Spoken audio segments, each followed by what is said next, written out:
Legal, legal, we want ganja legal. It's coming from the earth, this is not criminal. Legal, legal, we want ganja legal.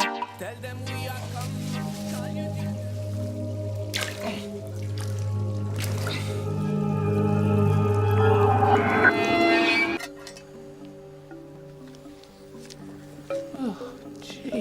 Juliet, you are not allowed to faint.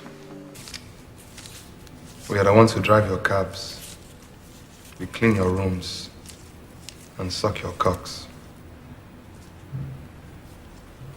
legal, quiero mi ganja legal. Dejar de comprarle a un wicked man. Soy legal, quiero mi ganja legal. Porque ocultarme si no soy criminal. Legal, quiero mi ganja legal. Ces marchés que je qualifie de cannibales, puisqu'ils consistent à prendre une partie du corps d'êtres humains, dans la quasi-totalité des cas démunis, peu éduqués.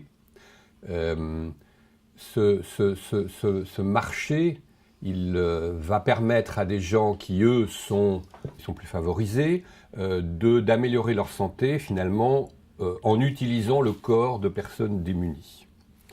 Alors, vous voyez que cette image, elle était très loin de la médecine pendant beaucoup de temps, et puis elle a rencontré à la fois un certain nombre de découvertes scientifiques qui ont permis le transfert de produits humains vers d'autres humains, et elle a aussi rencontré une libéralisation du marché qui faisait que aujourd'hui tout peut se vendre et tout peut s'acheter, y compris des morceaux de corps humain. À peu près tous les organes du corps aujourd'hui peuvent être transférés. L'idée du transfert de produits d'un corps sur un autre est aujourd'hui passée dans la pratique, et je dois reconnaître que les intuitions de Mary Shelley dans son Frankenstein sont aujourd'hui passées dans la pratique.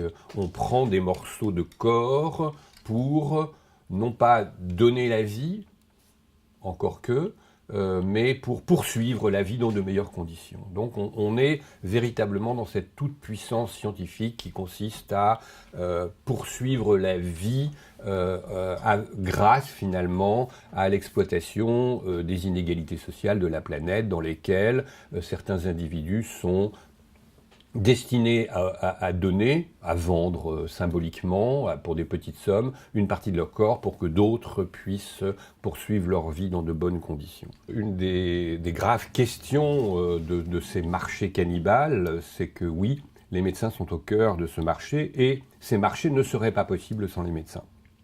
Beaucoup d'enquêtes ont été faites, il y a de très nombreux articles qui ont été dans de différents pays, la Colombie, les Philippines, l'Inde, qui ont été réinterroger les donneurs-vendeurs d'organes. Et on s'aperçoit que la quasi-totalité d'entre eux n'a jamais revu un médecin à partir du moment où le prélèvement a été fait. C'est-à-dire que l'attitude médicale est en train de dériver vers simplement des activités purement mercantiles. J'applique ma technique, je ne veux pas savoir ce qui se passe, mais bien entendu, je suis payé très cher, puisque le receveur va évidemment payer une somme beaucoup plus considérable que ce que le donneur va offrir. Alors, ce rôle des médecins l'éloigne complètement du serment d'Hippocrate. Il n'est plus là pour soigner.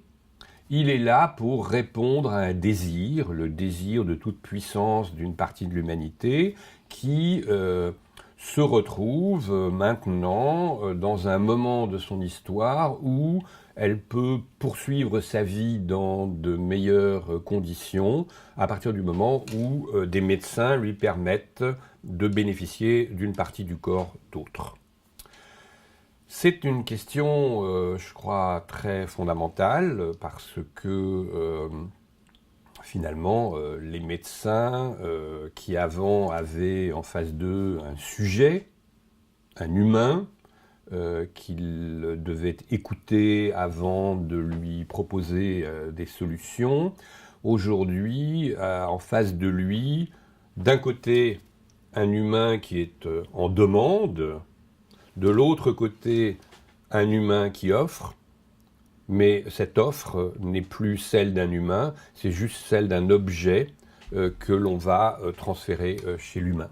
Et donc, ce processus de déshumanisation, ce processus qui consiste à considérer que seule une partie de l'humanité peut être considérée comme humaine, l'autre n'étant que des offreurs de services, c'est donc les règles du marché, de l'offre et de la demande, et au centre de tout ça, il y a les médecins. C'est une question qui est grave. La Déclaration des droits de l'homme reconnaît l'égalité entre tous les humains, or nous sommes face à un processus d'inégalité flagrante. C'est toujours l'exploitation d'une partie de l'humanité par une autre partie de l'humanité autour du corps coupé en petits morceaux et transféré de l'un à l'autre. Pour créer un cadre général, pour que on rappelle que l'humain est un humain, je crois qu'il faut penser à ajouter à la Déclaration des droits de l'homme un article dans lequel toute commercialisation du corps ou d'une partie du corps doit être totalement proscrite.